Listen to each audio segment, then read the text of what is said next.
Você, meu irmão, meu amigo, tem uma grande notícia para dar para você e um desafio.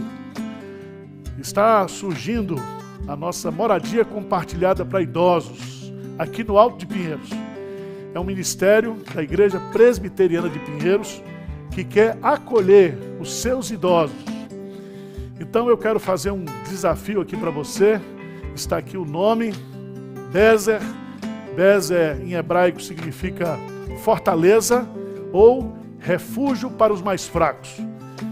Eu desafio você a participar. Nós queremos comprar uma casa plana e vamos adaptar essa casa aqui no Alto de Pinheiros. Precisamos arrecadar os recursos e o nosso alvo são 2 milhões de reais. Está aqui, né, vai aparecer aqui na legenda da conta da igreja. E o nosso alvo é comprar essa casa ainda este ano, para começarmos a fazer as adaptações e começarmos a acolher as pessoas. Preste atenção, não será uma casa de repouso, mas será tipo uma república, né? Aquilo que lá nos Estados Unidos se chama de moradia compartilhada. Então, ore por esse ministério, colabore, e você que é idoso, que está já precisando de uma moradia dessa, breve você será chamado para vir morar conosco aqui nessa casa. Um grande abraço, Deus abençoe sua vida.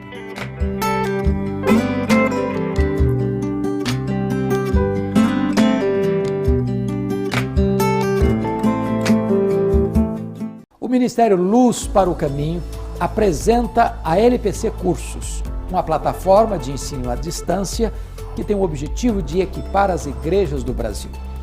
Cremos que nosso compromisso é treinar a Igreja Evangélica Brasileira, que tem enfrentado diversas lutas.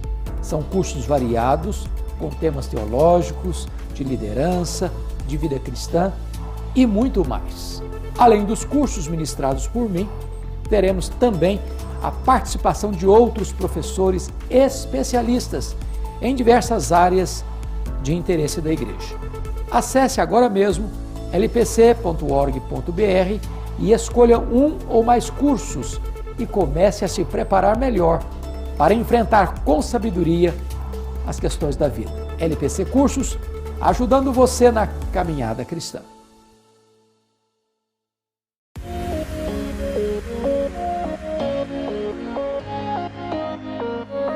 Com apenas 3 meses de existência, a IPP-TV já tem feito a diferença. A única emissora do país com teologia reformada 24 horas no ar cresceu tanto que foi preciso procurar um novo local para acompanhar esses avanços. Um novo prédio foi comprado para a ampliação dos estúdios e criação do Centro de Aconselhamento Bíblico da IPP.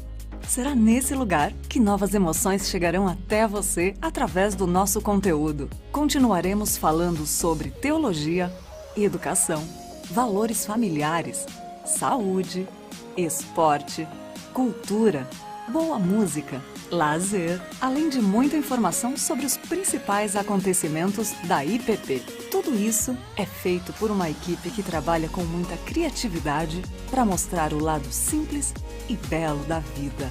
Espalhamos essa mensagem de amor para os mais de 600 mil inscritos no nosso canal do YouTube, que reúne mais de 60 milhões de visualizações, distribuídos pelo nosso acervo de mais de 2.700 vídeos que alcançam não apenas o Brasil, mas outros países também. E você pode continuar fazendo parte disso. Para este novo desafio, temos a missão de captar R$250 mil para manutenção, aquisição e montagem do novo espaço. Além do administrativo, centro de aconselhamento e salas pastorais, precisamos realizar a montagem da nova Rádio Pinheiros, salas de redação, edição e transmissão e 4 novos estúdios para a IPP-TV. O objetivo da IPP-TV é ser uma televisão missionária e é por isso que diariamente oferecemos este presente para o público. Uma programação diversificada com conteúdo cristão de qualidade. Invista em missões. Invista na IPP-TV, a sua TV missionária. Utilizando o audiovisual, vamos evangelizar as nações.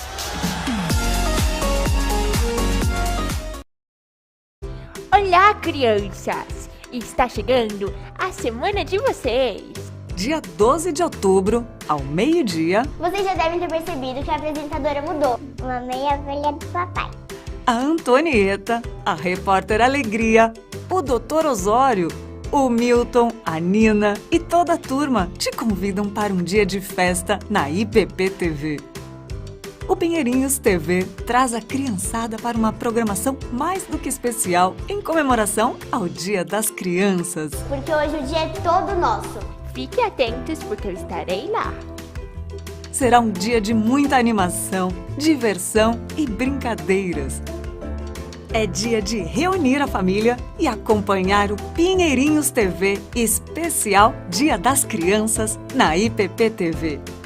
A sua TV missionária. Tarará, tá. Ai, desculpa, crianças. Eu me empolguei. Tchau!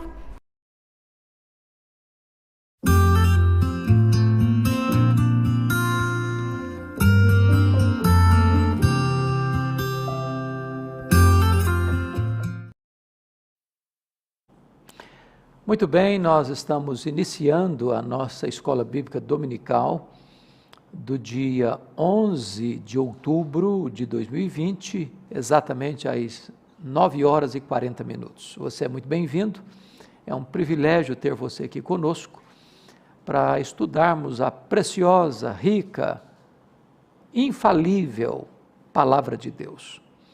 O texto que eu quero compartilhar com você hoje é Neemias capítulo 1, mas eu quero dar uma análise um pouquinho mais abrangente, além do capítulo 1, porque quero tratar de um assunto com você extremamente oportuno no momento em que o Brasil vive, às vésperas praticamente de uma eleição municipal, onde elegeremos prefeitos e vereadores em todo o território nacional.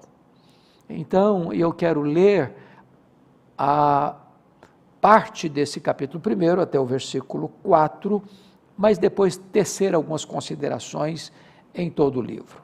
Então, peço a sua gentileza de pegar a sua Bíblia comigo, onde você estiver, para acompanhar conosco o raciocínio desta passagem.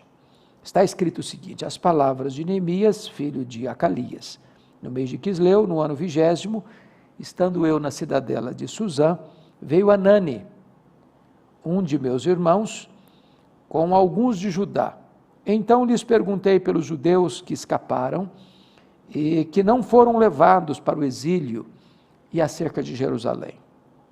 Disseram-me: os restantes que não foram levados para o exílio e se acham lá na província, estão em grande miséria e desprezo. Os muros de Jerusalém estão derribados e as suas portas queimadas. Tendo eu ouvido essas palavras, assentei-me e chorei, e lamentei por alguns dias, e estive jejuando e orando perante o Deus dos céus. Eu gostaria de conversar um pouco com você, então, sobre o cristão e a política. Nós estamos, como disse, diante de um cenário muito importante no Brasil, que é a eleição de prefeitos e vereadores.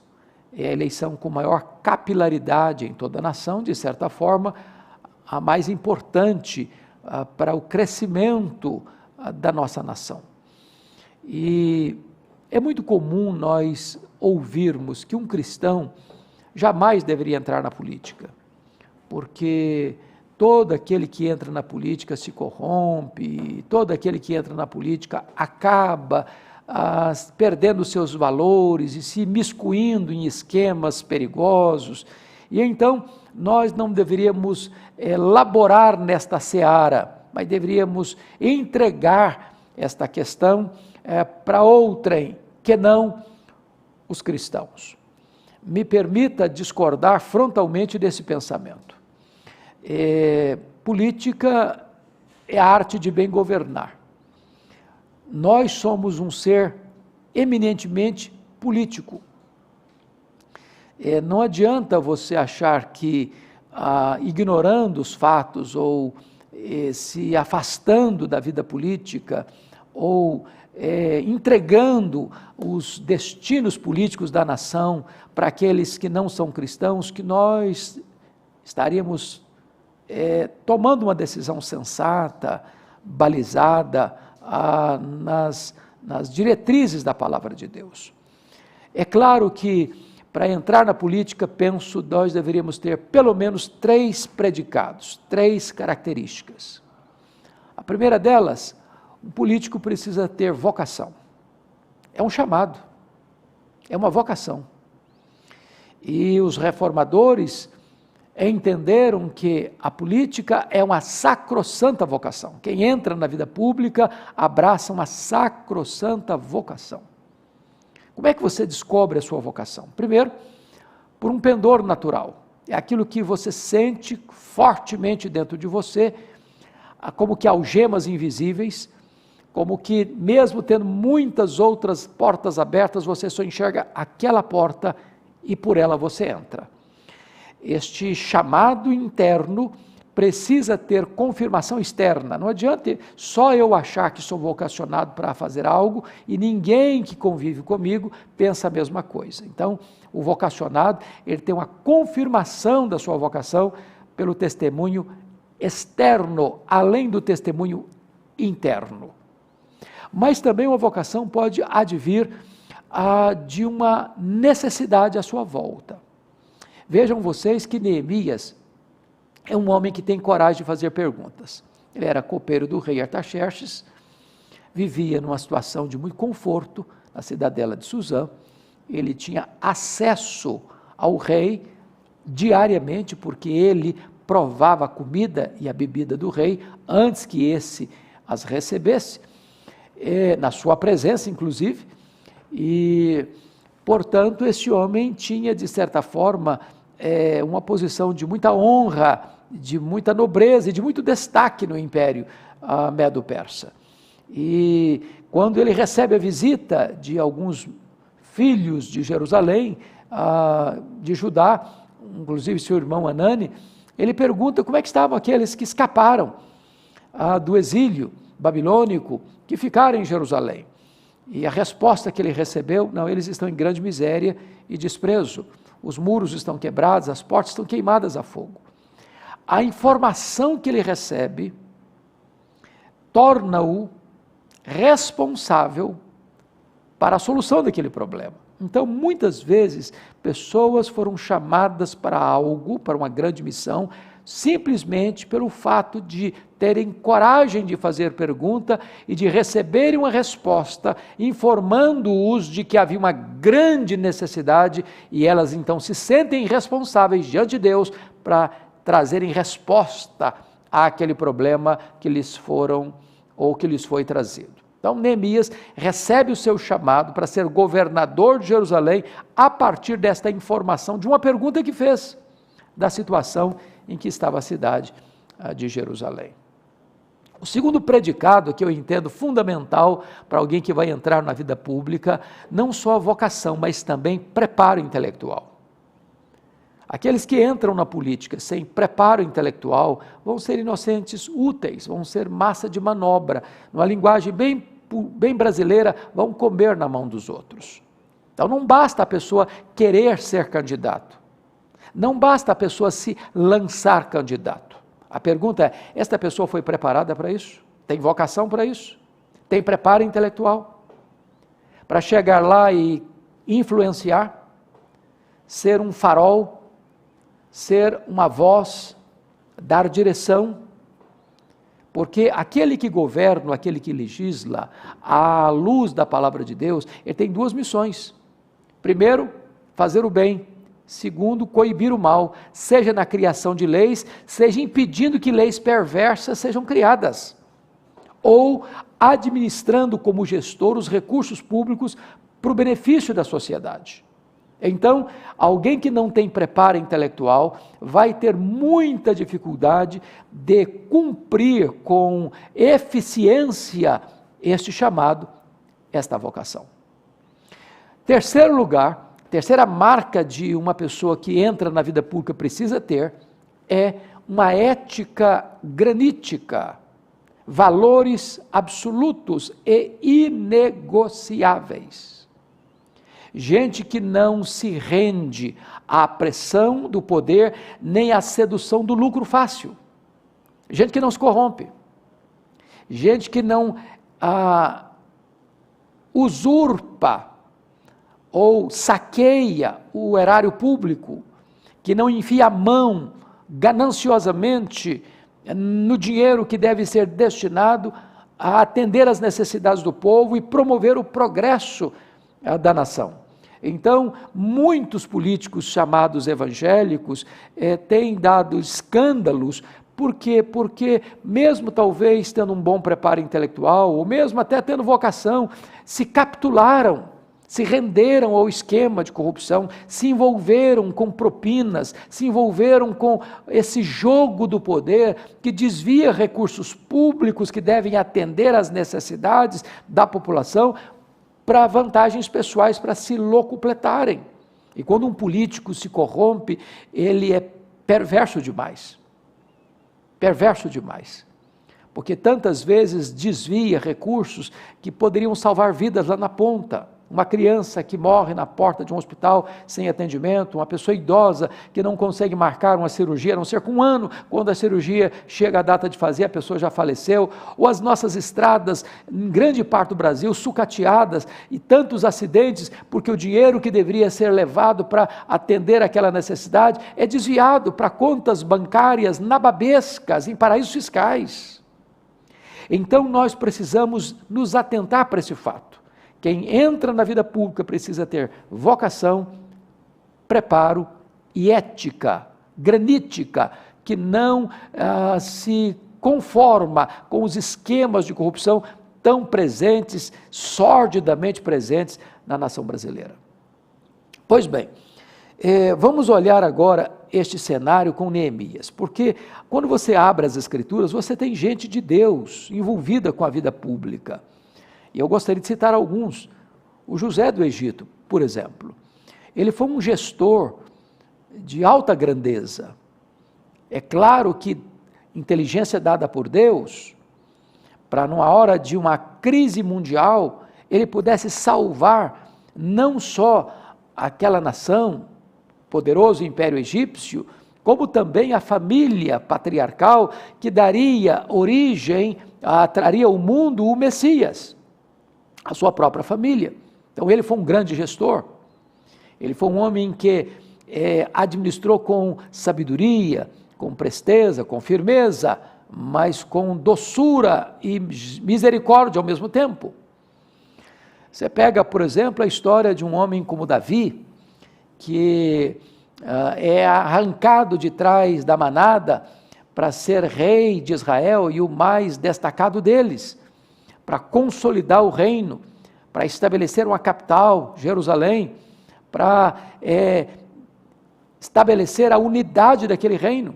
Você pega o exemplo de Neemias, que foi governador de Jerusalém, uma cidade que estava assolada há 142 anos. Isso porque o cativeiro babilônico aconteceu no ano 586 a.C.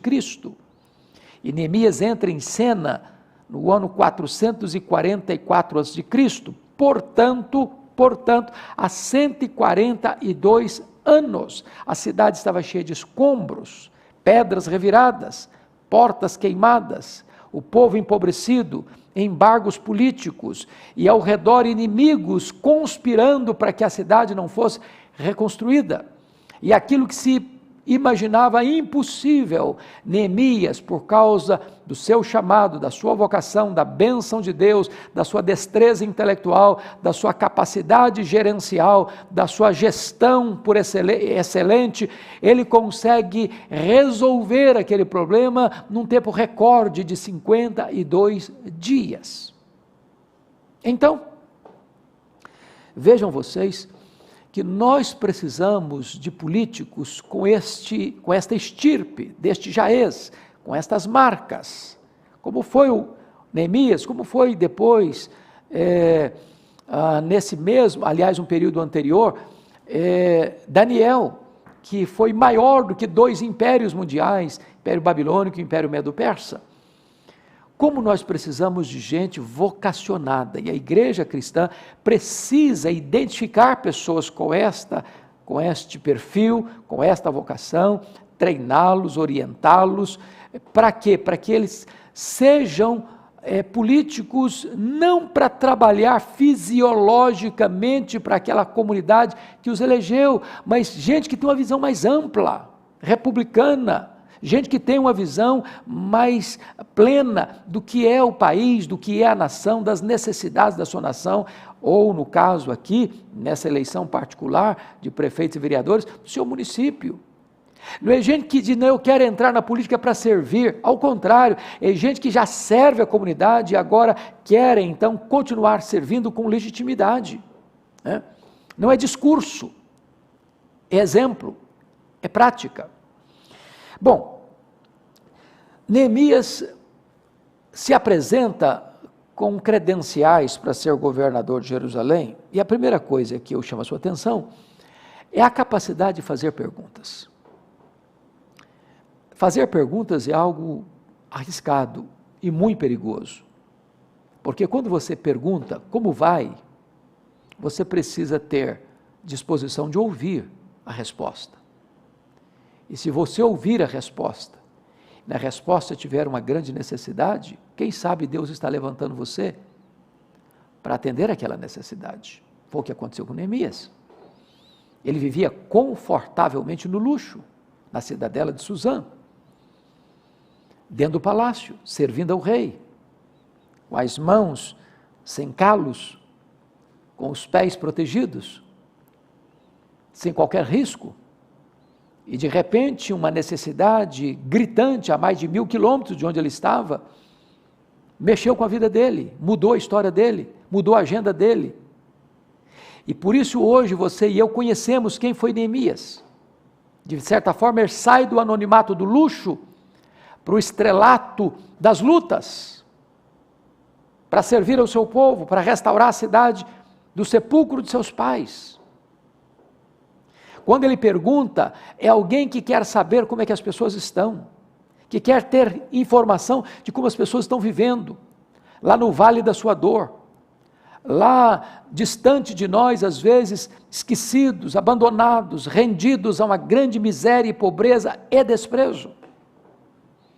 Um político com vocação é alguém que tem coragem de querer saber como é que o povo está vivendo, as pessoas estão vivendo, e ele se importa com isso. Não estou falando de discurso eleitoreiro, eu não estou falando de populismo, que faz um discurso bonito em favor do povo, mas quer servir-se do povo em vez de servir ao povo. Assim não foi Neemias.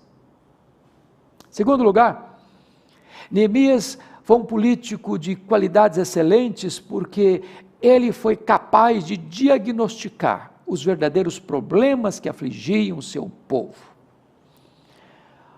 Quando Anani disse para ele que os muros estavam quebrados da cidade, significava o seguinte: olha, Jerusalém não tem segurança pública. Naquela época não tinha todo o aparato que nós temos hoje de proteção, de cuidado, né, de um policiamento que guarnece a cidade, que protege os cidadãos da cidade. Por isso as cidades eram amuralhadas. Nessas muralhas tinham torres, nessas torres ficavam sentinelas, vigias. Então, quando o inimigo vinha para atacar aquela cidade, esses sentinelas tocavam a trombeta avisando, olha, tem perigo à vista, e o povo podia então se preparar e fazer resistência, ou então tomar as devidas providências para que não fossem apanhados de surpresa. Talvez hoje a maior preocupação do brasileiro é segurança pública. Temos medo de sair de casa. Assalto, sequestro, roubos, bala perdida. Temos medo. Os cidadãos estão, de certa forma, trancados dentro de casa, a 7 chaves, com cadeados e com cercas elétricas, enquanto os marginais estão soltos. Precisamos de segurança pública, e Neemias entende isso mexe com ele. Quando Hanani informou que as portas estavam queimadas a fogo. Isso significava algo muito mais do que apenas portas de entrada e saída. Mas significava que os juízes julgavam as causas do povo nas portas da cidade.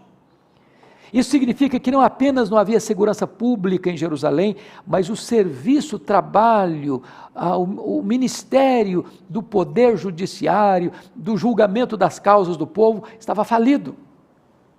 Pior do que não ter segurança é não ter a quem recorrer. É saber que o inocente é atacado e ele não tem vez, ele não tem voz, ele não tem leis, e ele não tem quem os defenda. A pior situação é esta, é quando o poder judiciário ou inexiste ou está corrompido. Quando o inocente é tido como culpado, quando o culpado é tido como inocente. Quando a população oprimida não tem esperança porque não tem a quem recorrer e se recorre, tem certeza de que as suas causas não serão defendidas. Porque tantas vezes esquemas de corrupção estão aí também se infiltrando e levedando todo o poder judiciário. Então Neemias está abalado com esta informação de que o povo estava sem segurança e sem a quem recorrer diante da insegurança. Mas Neemias é informado também que o povo estava em grande miséria. Isso significa que o povo estava em grande pobreza. Nós somos um país muito rico. Nós somos uma das grandes economias do mundo. Mas nós também somos um dos países com uma das mais perversas distribuição de renda do mundo. Recentemente, a revista Forbes nominou os 100 maiores bilionários do Brasil. Tem bem mais do que isso, bem mais do que 100. Mas nós vivemos também num país onde pessoas morrem de fome, onde pessoas moram em casebres com esgoto a céu aberto, sem qualquer dignidade de uma residência que possa trazer segurança, saúde, proteção para aquela família. Então, o sofrimento do povo precisa mexer com o coração daqueles que abraçam a vida pública, precisam mexer com o coração da igreja. Eu não posso fazer como aquele sacerdote e levita que vendo alguém caído, ferido, sangrando, vai embora, esquece. A igreja precisa ter esse sentimento de compaixão. Quem abraça a vida pública precisa ter esse sentimento de compaixão. As pessoas que estão na miséria, talvez passando necessidade, talvez com carências de toda ordem, de comida, de habitação, de vestuário, de remédios, de cuidados médicos, de educação. Então isso mexeu com Neemias. Mas em quarto lugar, Neemias foi informado que o povo estava não só em grande miséria, mas também vivendo um grande desprezo. E eu quero dizer para você que desprezo é pior do que a pobreza. Porque quando diz que estava em grande desprezo, quer dizer, ninguém se importa. Ninguém se importa. O povo está lá vivendo amargamente a miséria, a escassez, mas ninguém se importa. Ninguém olha. Ninguém se interessa. Então, foi este cenário que fez com que Neemias entendesse o seu chamado. Qual foi o resultado disso? Diz a Bíblia no versículo de número 4, que quando ele escuta isso, tendo eu ouvido estas palavras, assentei-me e chorei, e lamentei por alguns dias, e estive jejuando e orando perante o Deus dos céus. Neemias poderia ter escutado esse relatório e dizer, bom, esse povo está a mais de 1000 quilômetros, eu tenho um trabalho seguro, eu tenho um emprego seguro, eu vivo dentro do palácio, eu posso provar o vinho do rei, eu posso provar a comida do rei, eu jamais poderia perder esse status, esse emprego, essa posição de honra. Deixa para lá, esquece, quem sabe alguém um dia se lembre deles, se levante para cuidar deles, resolva o problema deles. Eu não vou fazer isso, eu não posso fazer isso, eu tenho outra missão, eu tenho outro compromisso, eu vivo no meu conforto, eu não posso abrir mão disso, eu preciso dar futuro para minha família. Neemias talvez pudesse ter muitas desculpas. Quanta gente hoje, aqui no Brasil, que faz discursos populistas, de amor ao povo, de interesse pelo povo, e é capaz de gastar 10, 15, R$1.000 numa garrafa de vinho, num jantar, enquanto o povo que o elegeu, muita gente passando necessidade. Neemias não era desse tipo de político. Neemias não tinha essa estirpe. Neemias não tinha um discurso populista e uma prática de vida nababesca. Não, absolutamente não. Então diz o verso 4, que ele se assentou e chorou, e lamentou por alguns dias, e esteve jejuando e orando perante o Deus dos céus. Neemias mostra para nós aqui que ele era um homem que tinha trânsito horizontalmente, mas ele tinha também conexão vertical com o Deus dos céus. Um homem público precisa compreender que nós só governamos debaixo do governo de Deus, que o soberano do universo é Deus, que aquele que está no trono é Deus, que aquele que dirige a história é Deus, que aquele que tem o coração do rei nas suas mãos é Deus, e que ele então precisa buscar a Deus em oração e jejum. É por isso que a Bíblia diz que feliz é a nação cujo Deus é o Senhor. Feliz é a nação que tem governantes e legisladores e juízes tementes a Deus. Feliz é a nação que tem gente que governa pautada pelos princípios e preceitos de Deus. Temos que entender isso. O apóstolo Paulo, tratando deste assunto lá em Romanos capítulo 13, ele diz que as autoridades constituídas são ministros de Deus, diáconos de Deus, para a prática do bem e para a coibição do mal. Então, nós precisamos de pensar naqueles candidatos que vão receber o nosso voto, de gente que tenha vocação, tenha preparo, tenha ética, que se importem com o povo e que conheçam a intimidade de Deus, que recorram a Deus para que Deus os oriente naquilo que precisam fazer. Tenham sabedoria de Deus. Hoje temos escutado demais no Brasil, não, o Estado é laico, quase que dizendo que o Estado é ateu. Não, o Estado é laico, o povo que está no Estado não, o povo tem a sua fé. Nós cremos no nosso Deus, o Deus dos céus, o Deus dos céus, o Deus que está no trono, o Deus que dirige as nações, o Deus que levanta reis e destrona reis, o Deus que levanta reinos e abate reinos, o Deus que dá vida, o Deus que tira vida, o Deus que coloca no trono e tira do trono. Precisamos de gente temente a Deus. Temente a Deus, que conheça a intimidade de Deus, não apenas de verbo, de palavra, mas gente que conheça a Deus de verdade e de fato, que tem intimidade com Deus, que recorra a Deus para que Deus dê orientação para as grandes decisões que implicam a vida do povo. Pois bem, mas deixa eu lhes dar uma outra dica importante. Neemias é um político que tem habilidade de contatos. Governar é impossível sem fazer alianças. É claro, ninguém governa sozinho.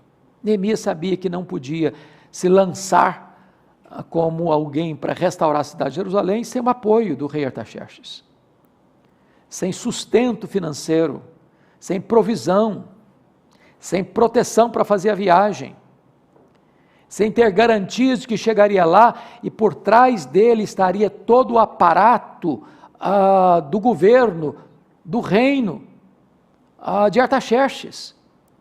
Então, quando ele vai levar o vinho para o rei, o semblante dele está triste. Nunca estivera antes. E aquela tristeza era pedagógica.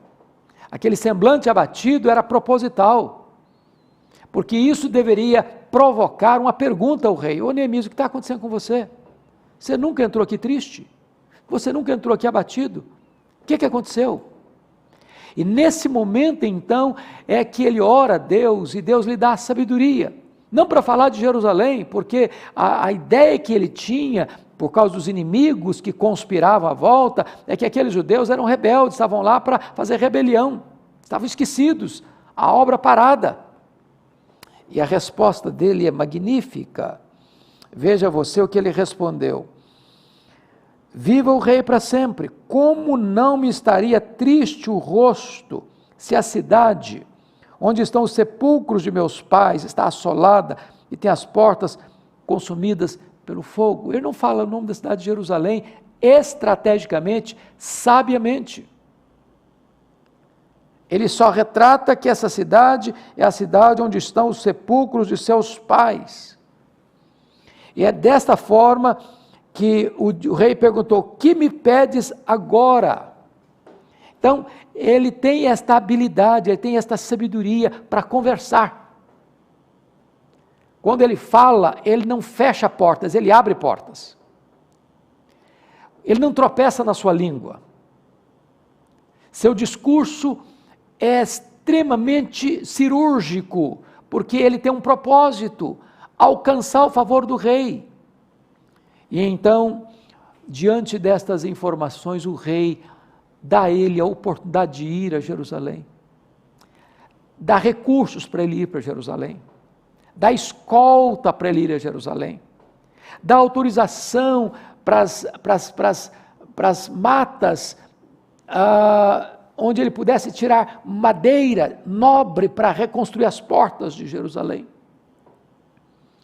Então ele tem habilidade para conversar, para fazer corretas alianças, não alianças perversas, não aliança com o mal, não aliança para se corromper, mas alianças para atingir os seus objetivos, que era socorrer a cidade de Jerusalém e restaurá-la.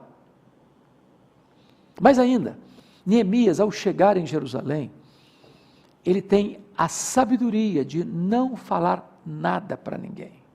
Ele primeiro precisa ter o diagnóstico nas mãos. Primeiro é preciso avaliar. Responder sem ouvir é estultícia. Agir sem conhecer é tolice. Então ele investiga primeiro. Ele examina primeiro. Ele percorre a cidade cheia de escombros primeiro. Depois que ele tem todos os dados nas suas mãos, o diagnóstico nas suas mãos, então ele reúne a liderança, os nobres da cidade, e os desafia. Mexe com a hombridade deles, com o brio deles. E desta maneira, ele então já tem condições de mostrar o que Deus fizera, como ele está aqui em Jerusalém, para uma missão específica, e ele logra êxito com homens que estavam completamente desacreditados da possibilidade da restauração de Jerusalém. O líder tem visão, o líder influencia, o líder chama gente e gente abraça uma causa por causa da sua liderança.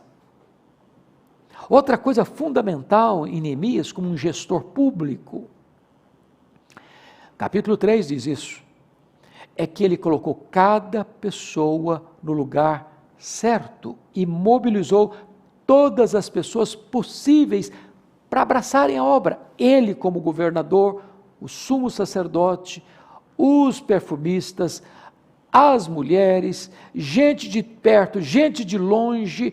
Quando foi para a construção do muro, colocou gente que morava perto. Você vai trabalhar perto da sua casa, você vai economizar tempo, você não vai ter que se deslocar. Se surgir um problema, você está perto da sua família para assisti-la. Tudo isso é estratégia.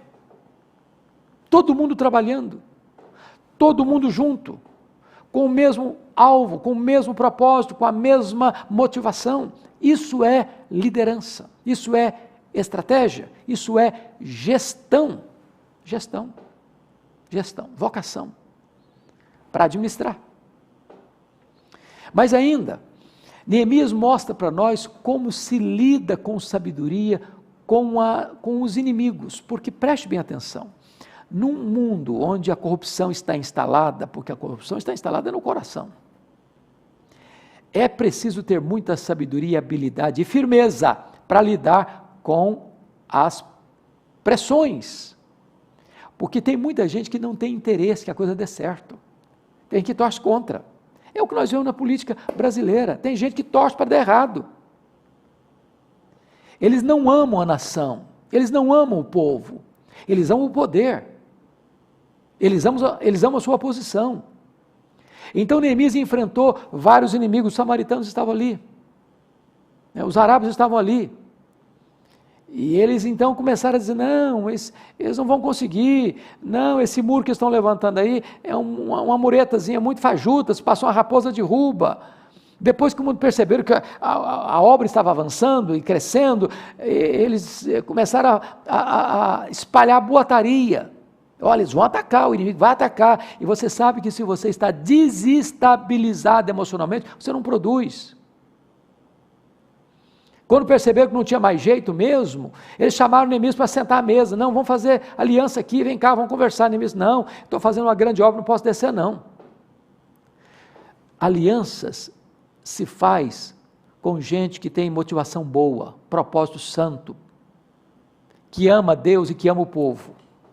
Fazer alianças com perversos, com ímpios, que têm outras motivações perversas, é um perigo. Mas quando perceberam que não tinha jeito de derrubar Neemias por causa da sua ética, da sua postura moral granítica, eles tentaram Neemias ultimamente, uma questão religiosa, olha, o inimigo vai te atacar, eles vão te matar, fuja para o templo, vão para lá é lugar seguro. Neemias, não, como eu teme não, primeiro eu não sou sacerdote, se eu for lá para o templo esconder lá, aí sim eu vou cometer um crime, aí sim vou ter motivos reais para me atacar. E Neemias teve essa capacidade de discernimento para enfrentar os inimigos, os opositores. Não caindo na lábia deles, não caindo na ameaça deles, não caindo nos laços que eles armaram para ele. Mas finalmente, Neemias teve a coragem de enfrentar não só os inimigos de fora, mas os conspiradores de dentro. Porque mesmo naquele cenário, havia algumas pessoas aproveitando-se, alguns nobres, aproveitando-se da miséria dos pobres, e quando não tinha mais dinheiro para botar comida na mesa, esses pobres iam a esses nobres ricos e diziam o seguinte, olha, eu preciso comer, o que é que você tem? Aí comprava as terras, comprava as vinhas, quando não tinha mais nada para vender, comprava as casas, não tinha mais nada, então, vamos fazer o seguinte, seu filho vai ser meu escravo, sua mulher vai ser meu escravo. E como é triste, quando há pessoas na vida política, que é capaz de se abastecer, de se locupletar com a miséria daquele que está precisando comer e sobreviver. Agora no Brasil, nós assistimos isso, nesse cenário de pandemia, quando recursos foram usados às pressas para comprar respiradores, políticos roubaram, majorando o preço, e impedindo que pessoas lá na ponta fossem salvas, por ganância, por avareza, para se locupletarem. Escândalos terríveis, chamado hoje de covidão, porque pessoas que estão lá na vida política, dizendo que amam o povo, estão tirando pouco do povo para se locupletarem, deixando as pessoas à míngua. Neemias não era desse estirpe. Neemias era um homem que amava o povo, e ele confronta esses nobres, ordena que devolvam para os pobres, para que eles possam sobreviver. Não podiam trabalhar lado a lado um com o outro, enquanto um está sendo oprimido, o outro está se aproveitando do oprimido. Não pode isso. Neemias não pode. E ele reverteu essa situação. Porque aquele que tem vocação, preparo e ética, ele quer o bem do povo, e não a exploração do povo para se perpetuar no poder. E eu quero concluir dizendo o seguinte: aquilo que estava há 142 anos, sem solução, ninguém achava que poderia resolver aquele problema, Neemias consegue, num tempo recorde de 52 dias. Os muros de Jerusalém, as portas de Jerusalém estavam levantadas e podiam ser inauguradas para proteger a cidade e abençoar a sua população. Nós estamos diante de uma eleição municipal, prefeitos e vereadores. E nós, povo de Deus, precisamos pensar com muito cuidado e com muito critério em quem vamos votar, a quem vamos dar o nosso voto. E a nossa oração é que Deus levante pessoas íntegras, honestas, que amem a Deus, que amem ao povo, que coloquem a sua vida a serviço de Deus para servir o povo, com integridade, com lisura, com transparência. E desta maneira nós possamos ter dias melhores, mais venturosos, e quiçá possamos ver este país tão lindo, tão rico, tão bonito, tão próspero, se tornando uma nação que teme a Deus, a fim de podermos dizer: feliz é a nação cujo Deus é o Senhor. Deus abençoe sua vida, Deus abençoe seu coração, que nós sejamos cidadãos deste mundo, responsáveis, e que nós sejamos cidadãos dos céus, fiéis ao Senhor que nos amou e deu a sua vida por nós. Deus abençoe muito a sua vida, portanto. Amém. Olá, crianças! Está chegando a semana de vocês! Dia 12 de outubro, ao meio-dia, Vocês já devem ter percebido que a apresentadora mudou. Uma meia velha do papai. a Antonieta, a repórter Alegria, o Dr. Osório, o Milton, a Nina e toda a turma te convidam para um dia de festa na IPP-TV. O Pinheirinhos TV traz a criançada para uma programação mais do que especial em comemoração ao Dia das Crianças. Porque hoje o dia é todo nosso. Fiquem atentos porque eu estarei lá. Será um dia de muita animação, diversão e brincadeiras. É dia de reunir a família e acompanhar o Pinheirinhos TV especial Dia das Crianças na IPP-TV. A sua TV missionária. Tarará, tá. Ai, desculpa, crianças. Eu me empolguei. Tchau!